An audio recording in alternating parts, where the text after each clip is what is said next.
अध्याय 16। वाच्य। वाच्य उस रूप रचना को कहते हैं जिससे यह पता चलता है कि क्रिया को मूल रूप से चलाने वाला कर्ता है या कर्म।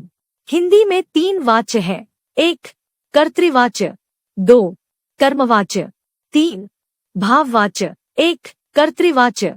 जिन वाक्यों में कर्ता की प्रधानता होती है उन्हें कर्तृवाच्य कहते हैं। इनमें कर्ता प्रमुख होता है और कर्म गौण होता है। इसमें लिंग वचन कर्ता के अनुसार होते हैं, जैसे पिताजी आ रहे हैं, मोहन रोटी खाता है, सुनीता सेब खाती है, लड़कियां पुस्तक पढ़ती है। 2 कर्मवाच्य।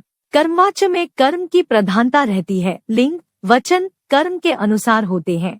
इसमें से अथवा द्वारा के द्वारा का प्रयोग होता है, जैसे मोहन से रोटी खाई जाती है, मेरे द्वारा पत्र लिखा गया, रवि के द्वारा पाठ पढ़ा गया। कभी कभी कर्ता का लोप भी हो जाता है, जैसे यहाँ हिंदी बोली जाती है, आपका काम कर दिया गया है, बाहर का दरवाजा नहीं खुलता है।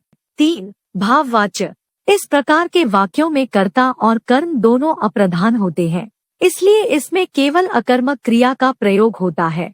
वस्तुत अकर्मक क्रिया का कर्मवाच्य ही भाववाच्य होता है, जैसे यहाँ सोया नहीं जाता, मुझसे चला नहीं जाता। समझे, भाववाच्य केवल अकर्मक क्रियाओं के साथ ही संभव है, क्योंकि इसमें कर्म की स्थिति नहीं होती। भाववाच्य में क्रिया हमेशा एकवचन अन्य पुरुष पुल्लिंग में रहती है, जैसे सोया जाता है, चला जाता है। वाच्य परिवर्तन। कर्तृवाच्य। कर्मवाच्य। 1 रवि पौधा लगाता है, रवि द्वारा पौधा लगाया जाता है। 2 नौकर कपड़े धोता है, नौकर द्वारा कपड़े धोए जाते हैं।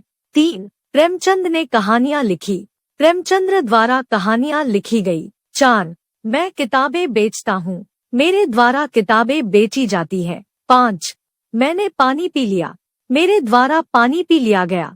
कर्तृवाच्य। भाववाच्य। 1 मैं चल नहीं सकता, मुझसे चला नहीं जाता। 2 गीता पढ़ नहीं सकती, गीता से पढ़ा नहीं जाता। 3 बच्चा नहीं बैठता, बच्चे से बैठा नहीं जाता। आपने पढ़ा और समझा। उस रूप रचना को वाच्य कहते हैं, जिससे यह पता चले कि क्रिया को मूल रूप से चलाने वाला कर्ता है या कर्म अथवा भाव। वाच्य 3 प्रकार के हैं: कर्तृवाच्य, कर्मवाच्य, भाववाच्य।